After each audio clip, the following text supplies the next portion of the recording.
नमस्ते। ओम नमः शिवाय। एस्ट्रो ज्ञान विद रीना शर्मा में मैं रीना शर्मा आप सबका वेलकम करती हूँ। ईश्वर से प्रार्थना करती हूँ कि आप सब स्वस्थ रहें, सुखी रहें। ग्रहों के राजा सूर्य अपना राशि परिवर्तन करने जा रहे हैं। 17 सितंबर को सूर्य कन्या राशि में प्रवेश करेंगे, बुध की राशि में प्रवेश करेंगे, अपनी सम राशि में प्रवेश करेंगे। अभी तक सूर्य सिंह राशि में थे, अपनी ही राशि में थे। बुध भी वहां पर प्रेजेंट है। 2 अक्टूबर तक बुध वहीं पर रहेंगे। कन्या राशि बुध की स्वराशि भी होती है और उच्च की राशि भी होती है, तो बुध अपने ही घर में गोचर कर रहे हैं। सूर्य और शनि का समसप्तक योग भी बन रहा है। सूर्य शनि को देखेंगे और शनि सूर्य को देखेंगे 7th दृष्टि से।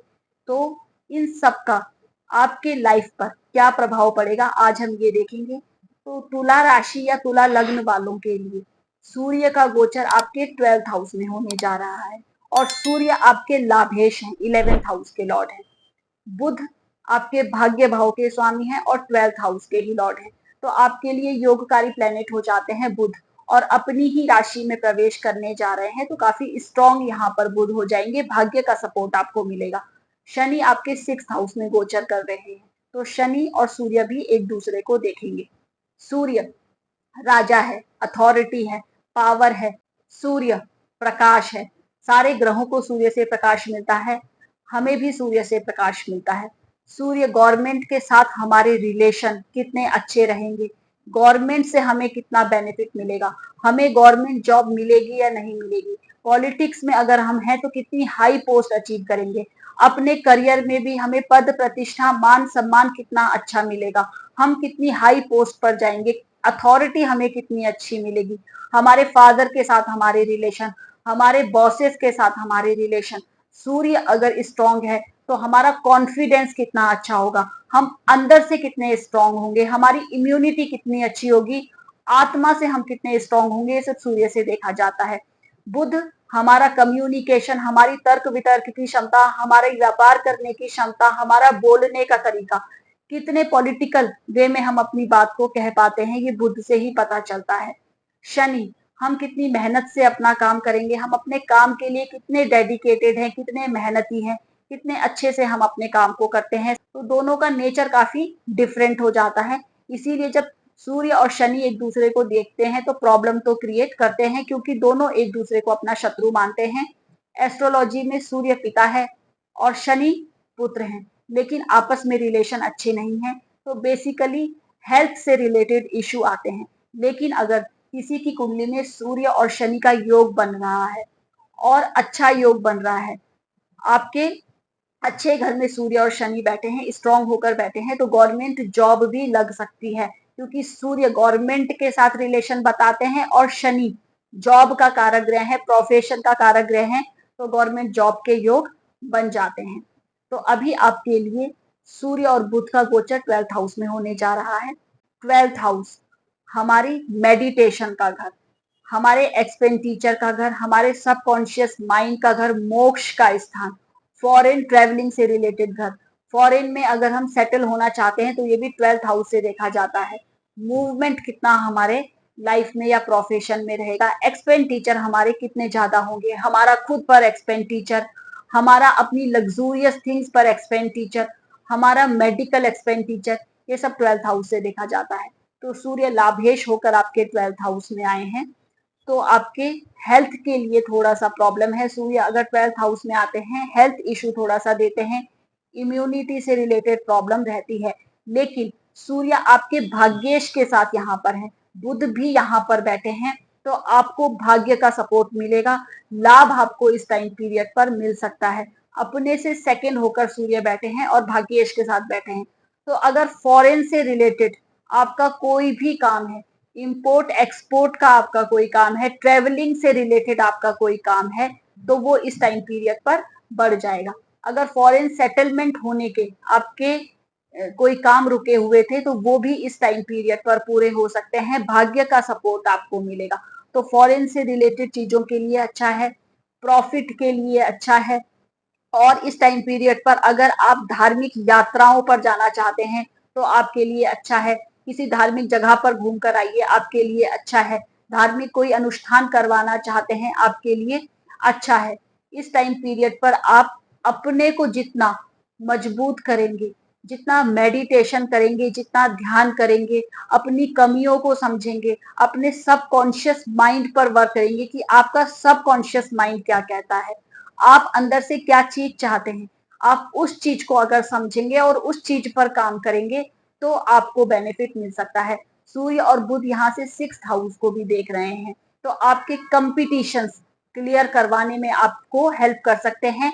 शनि भी वहां पर बैठे हैं, आपके 4th हाउस के लॉर्ड हैं और आपके 5th हाउस के लॉर्ड हैं। शनि आपके लिए बहुत योगकारी प्लैनेट हो जाते हैं।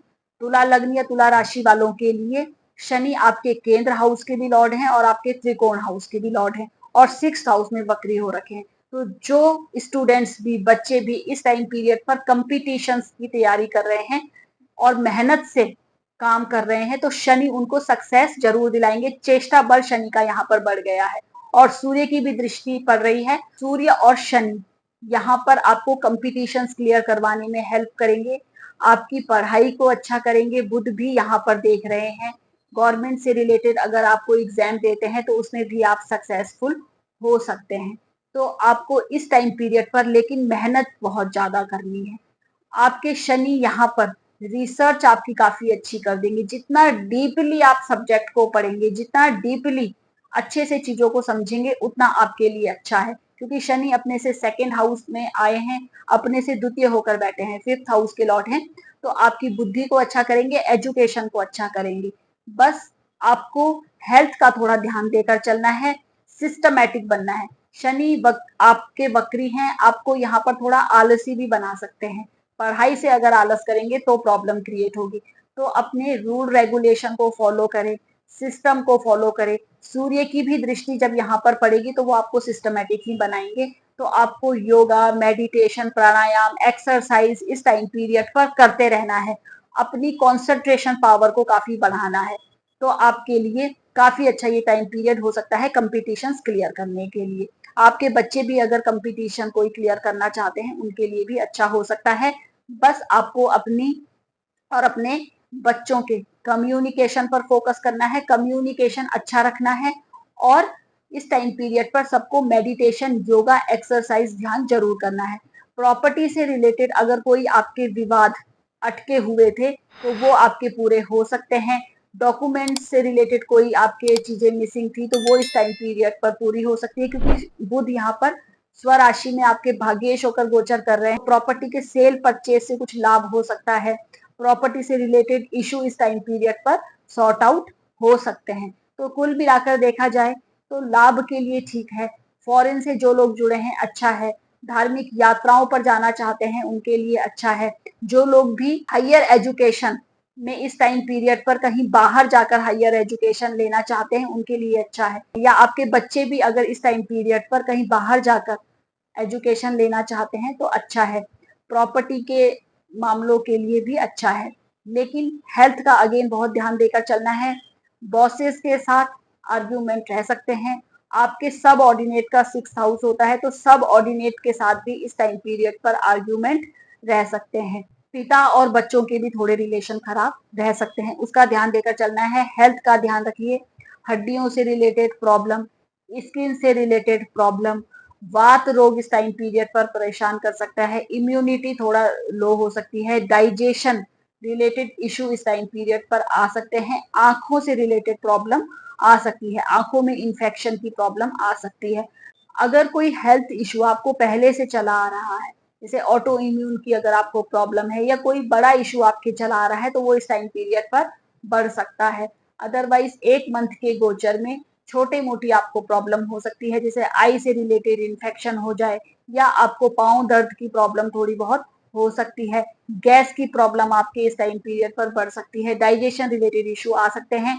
लेकिन अगर आप योगा, प्राणायाम, मेडिटेशन करते रहेंगे, एक्सरसाइज करेंगे, अपने रूटीन को फॉलो करेंगे, अगर आप हेल्दी डाइट लेंगे तो फिर आपको इतनी ज्यादा प्रॉब्लम नहीं आएगी। तो ये चीज आप अपने आप कंट्रोल करके चल सकते हैं।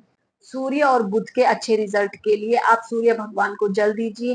तांबे के लोटे में आप जल लेकर उसमें लाल गुड़हल का फूल मिलाकर या पीली सरसों भी आप मिला सकते हैं, रोली कुमकुम मिलाकर सूर्य भगवान को अर्घ्य दीजिए। गायत्री मंत्र का जाप आप कर सकते हैं। ओम घृणी सूर्याय नमः इस मंत्र का भी आप जाप कर सकते हैं। ओम आदित्याय नमः इस मंत्र का भी आप जाप कर सकते हैं। हर बुधवार को आप गणेश भगवान जी को दूर्वा चढ़ाइए। आप जरूरतमंद लोगों को मेडिसिन भी डोनेट कर सकते हैं। तो अगर आप ये सारे उपाय करेंगे तो आपके मेडिकल एक्सपेंस कम से कम होंगे, हेल्थ आपकी अच्छी रहेगी। तो मैं आशा करती हूँ कि सूर्य और बुध का गोचर आपको कुछ ना कुछ अच्छे रिजल्ट जरूर देकर जाए। तो मिलते हैं हमारे नेक्स्ट वीडियो में। धन्यवाद।